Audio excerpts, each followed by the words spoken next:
Le nouveau roman de Tiffany Tavernier s'intitule L'Ami.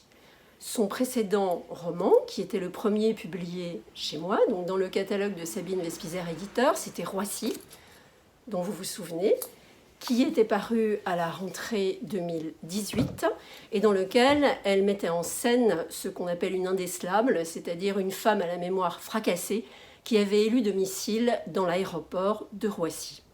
Dans ce livre-là, Tiffany se glisse dans la peau, dans la tête d'un homme. Un homme dont le prénom est Thierry, qui est un homme qu'on pourrait qualifier un peu sottement du reste d'ordinaire. Un homme dont la maison lui sert de cocon, où il vit heureux, sans se poser trop de questions, avec sa femme. Leur fils est parti au loin. Lui répare des machines dans une usine. Et un samedi matin, comme un autre, il s'apprête à partir à la pêche. Comme il aime à le faire, comme il aime aussi à aller observer les insectes. Mais il entend des bruits de moteurs, et des bruits de moteurs absolument inhabituels dans ce coin de forêt totalement paisible. Il ouvre sa porte, et là, c'est une scène de guerre, au sens littéral.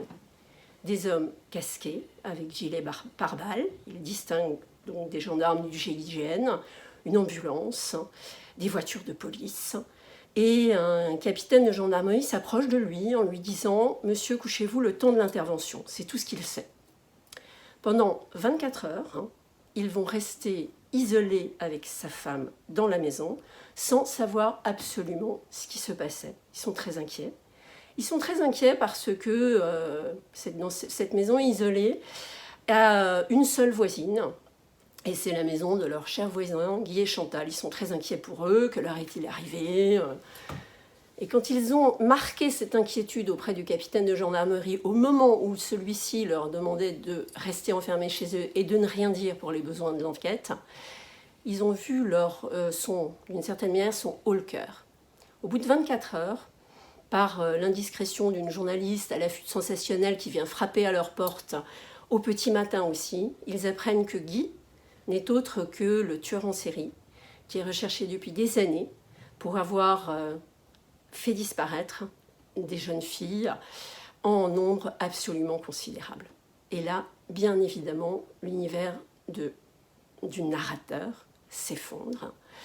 Non parce qu'il va évidemment mener l'enquête, ça la police va s'en occuper, et Tiffany Tavernier n'écrit pas un thriller, encore que son talent de scénariste soit à l'œuvre dans ce livre, mais celui que nous allons suivre, et celui dont nous allons suivre l'évolution psychologique au fil de ce roman, c'est Thierry. Thierry qui se pose une question que nous nous poserions tous si nous étions confrontés à une situation de ce type. Comment se fait-il que je n'ai pas vu ? Comment se fait-il que je n'ai pas compris ? Que s'est-il passé en moi pour que j'ignore les nombreux indices que désormais je reconstitue, parce qu'évidemment il est toujours facile de reconstituer a posteriori ces déplacements nocturnes, cette dépression de la voisine, ces remarques un peu cyniques et un peu étranges de ce voisin avec qui il était vraiment copain, ami, d'autant que Thierry, et c'est un voyage dans sa propre psyché que nous allons entamer, et son propre passé, est un homme qui n'est pas si ordinaire que ça, parce que somme toute, personne n'est ordinaire, tout le monde a un destin, une vie, un passé. Et c'est dans le passé de ce personnage que Tiffany va plonger de manière absolument passionnante. Je parle de son talent de scénariste, je parle aussi de son talent psychologique, de romancière, d'exploratrice des arcanes de l'âme humaine.